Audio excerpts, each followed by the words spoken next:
Good morning, Mr. President. Thank you so much for your time for being here with us today.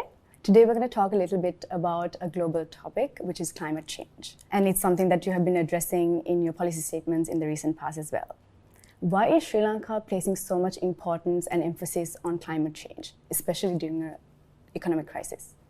Well, if you are looking at the economic crisis, we have to place emphasis on climate change because today the economy and the climate change are interlinked. We have to recover from this position.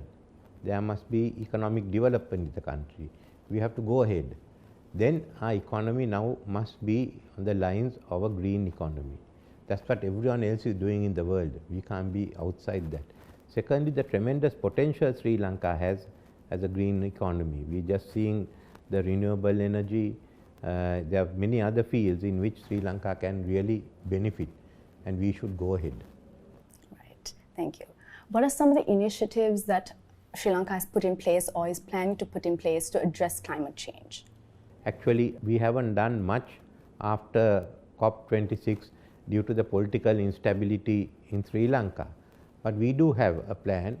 Our framework will take into account the 2015 Paris Climate Agreement we signed, the adhesions taken at COP26 and the Commonwealth Heads of Government resolution on climate change.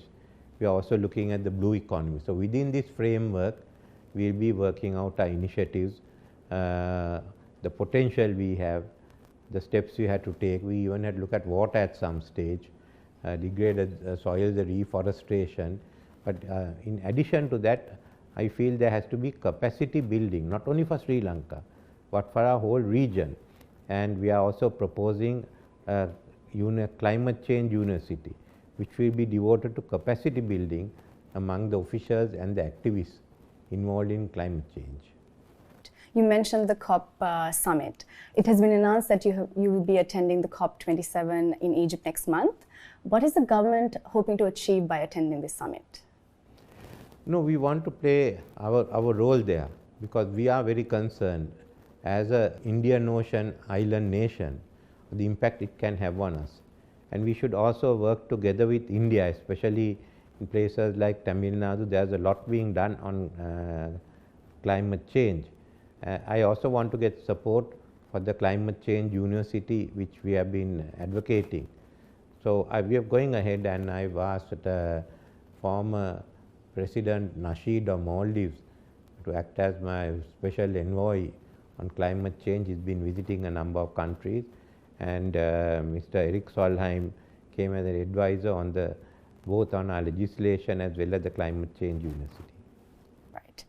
The climate summit has been running for 27 editions now with this year. Do you think the summits have been successful, or do you think there's space for improvement? Well, 2015 was a really important one where I came to the climate change agreements, and certainly COP26 is very important.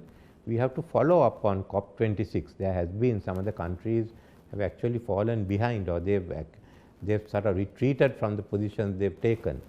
This is why COP27 is important, and the President of Egypt has invited King Charles to come and address COP27. I also think it's very important.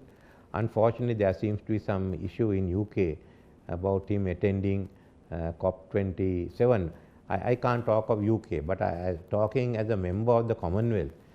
King Charles is the head of the Commonwealth, and last February at the CHOGM we passed a resolution on climate change. So he should be here.